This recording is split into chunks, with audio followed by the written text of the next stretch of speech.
હાલ એક ખૂબ જ દુઃખદ સમાચાર સામે આવી રહ્યા છે। રૂપાલી ગાંગુલીના શો અનુપમાને લઈને ચોંકાવનારા સમાચાર આવ્યા છે।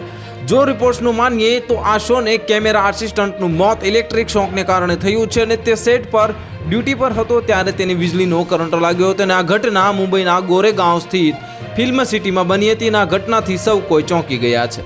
આ ઘટના પર the Federation of Western India Cine Employees એ પણ પ્રતિક્રિયા આપી છે અને FWICના પ્રમુખે કહ્યું કે તે સેટ પર કામ કરી રહ્યો હતો ત્યારે અચાનક શોર્ટ સર્કિટ થઈ ગયું હતું અને તેનું મોત થઈ ગયું હતું। તેણે વાયરને સ્પર્શ કર્યો જેના કારણે તેને જીવ ગુમાવ્યો અને તેણે કહ્યું કે કામ પર નવો હતો અને તેથી સેટ પર ઘણા લોકોને ઓળખતો નહોતો।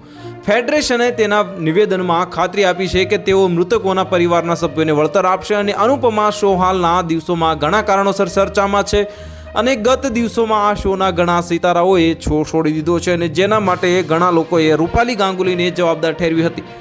તેની સાવકી દીકરીએ પણ તેમના પર આરોપ લગાવ્યા હતા। TRP ઘટવાને કારણે શો છોડનારા વનરાજ શાહ એટલે કે સિદ્ધાંશુ પાંડેએ પ્રતિક્રિયા આપી છે। તેમણે કહ્યું કે આ શો 4 વર્ષ સુધી નંબર 1 પર રહ્યો છે અને ડેઇલી શો માટે નંબર 1 પર રહેવું સરળ નથી અને આ સિવાય તે થોડું નીચે જઈ રહ્યું છે। તેની મને એવું લાગે છે કે ઠીક છે કારણ કે કોઈ પણ શો માટે સતત નંબર 1 પર રહેવું અમાનવીય છે।